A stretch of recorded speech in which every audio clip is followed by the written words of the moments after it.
Now I'm going to talk about calibrating a spreader. I've been using a spreader a little bit more often because I'm seeding in some larger areas with my permaculture projects.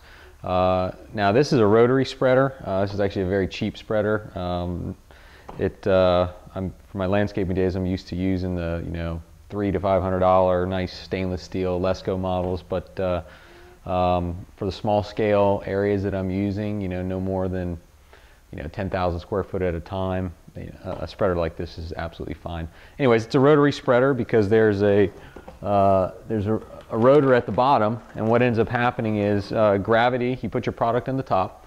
There's a little hole that opens with the handle here. So you open it up, and as you're pushing it along, gravity feeds the product through the hole, and then it lands on the rotary, and the rotary spreads it out in a width of about 5 feet wide, at my walking pace.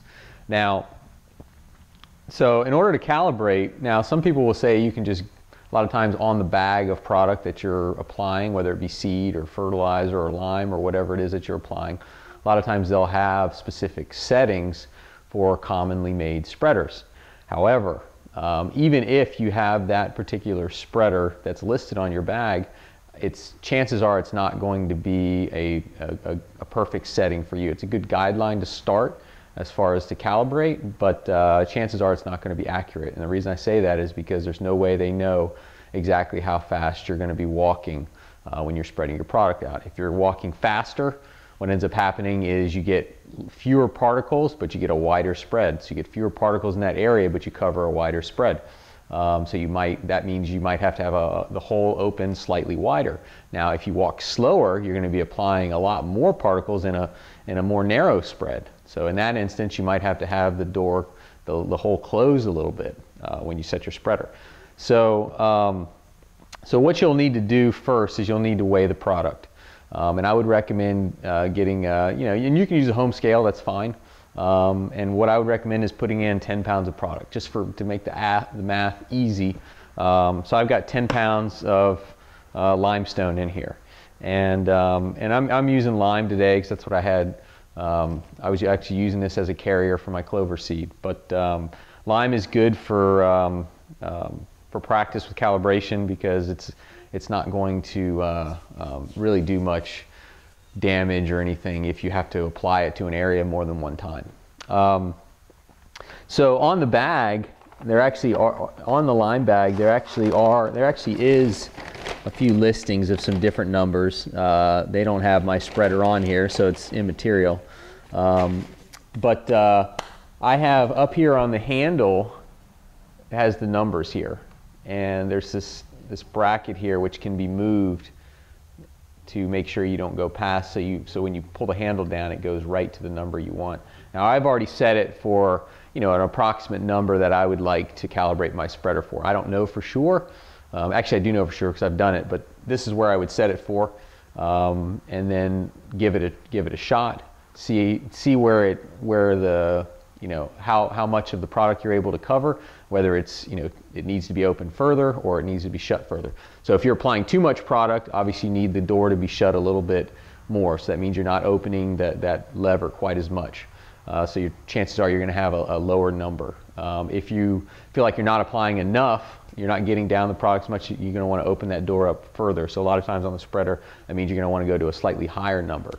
So anyway, so after you've weighed your product, we've got 10 pounds of product in here, we're going to want to measure out an area to spread the product out to test and see where our spreader is calibrated. So I measured out a 500 square foot area in my backyard. You can see the flags here. It's 10 feet wide, 50 feet long. And basically I used just a measuring wheel to get the measurement. You can certainly use a tape measure, it just takes longer. So basically what I'm going to do is I'm going to go ahead and, because my spreader width is 5 feet wide, it'll make it easy. At 10 feet wide on my plot, I can just go one strip down and one strip back, and then I'll cover the area. And then I'll get an idea of how much product I'll be using. I've got 10 pounds of product in the hopper. If I use up all 10 pounds of product over the 500 square feet, I have an idea that right now my spreader setting would be 10 pounds per 500 square feet. Or if I can cover this square twice, then I know it's 10 pounds it's 10 pounds per 1,000 square feet, and then I can, depending on how much product I want to apply over a given area, I can do the math and figure it out from there. So the next thing we're going to want to do is go ahead and apply the product. Like I said, you're just doing a normal walking pace. And then once you get to the end, go ahead and shut off the hopper, do your turn.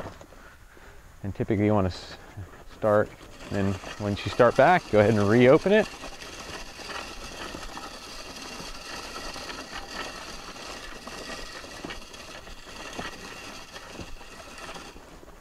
So I ended up applying the 10 pounds of product. I actually ended up covering this square 4 times. So 10 pounds of product ended up covering about 2,000 square feet at my spreader opening setting.